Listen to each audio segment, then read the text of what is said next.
Assalamualaikum warahmatullahi wabarakatuh. Perkenalkan, nama saya Asroi dari Prodi Bisnis Digital kelas A. Pada kesempatan kali ini, saya akan menjelaskan sedikit materi mengenai kedudukan dan fungsi bahasa Indonesia. Bahasa Indonesia memiliki kedudukan sebagaimana yang tercantum dalam Ikrar Sumpah Pemuda yang berbunyi, "Kami, putra-putri Indonesia, menjunjung tinggi bahasa persatuan bahasa Indonesia." Nah, ini menandakan bahwa bahasa Indonesia bukan hanya sekedar bahasa biasa, tetapi juga bahasa nasional yang diakui oleh negara.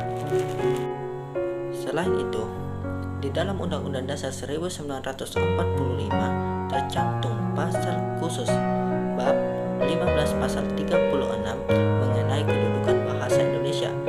Nah, ini menandakan bahwa bahasa Indonesia memiliki dua kedudukan.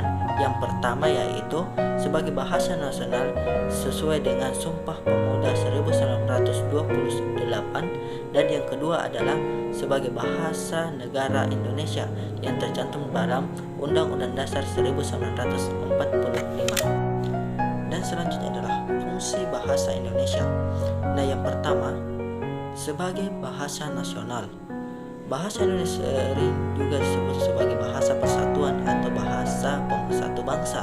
Dengan kata lain, bahasa Indonesia merupakan bahasa primer yang dipakai setiap acara-acara resmi atau setiap acara yang bersifat formal di Indonesia.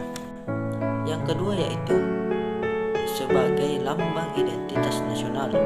Bahasa Indonesia berfungsi sebagai lambang identitas nasional. Ini mengarah kepada penghargaan terhadap bahasa Indonesia, di mana bahasa Indonesia dihargai sebagai lambang negara selain bendera negara dan lambang Garuda Negara Republik Indonesia. Yang ketiga yaitu sebagai alat perhubungan antar daerah dan antar wilayah. Bahasa Indonesia menjadi alat perhubungan antar daerah.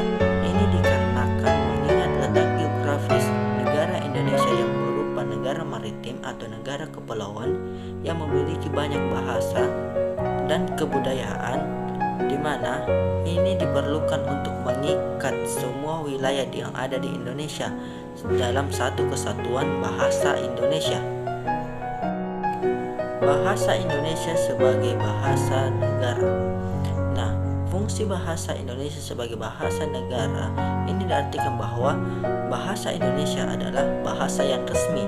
Oleh karena itu, dalam penggunaan bahasa Indonesia kita harus cermat dan kita harus menjunjung tinggi bahasa dan adab kita dalam menggunakan bahasa Indonesia. Nah, yang selanjutnya itu adalah lambang kebanggaan negara Indonesia. Di dalam fungsinya sebagai lambang kebanggaan negara Indonesia, bahasa Indonesia mencerminkan nilai-nilai sosial budaya yang ada di Indonesia. Dengan kata lain, bahasa Indonesia harus terus dijaga, dipelihara dan dikembangkan serta rasa kebanggaan memakai bahasa kita sendiri. Dan yang terakhir adalah alat pemersatu bangsa.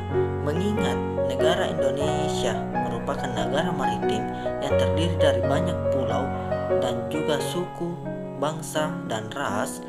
Nah, diperlukanlah alat pemersatu yaitu bahasa Indonesia.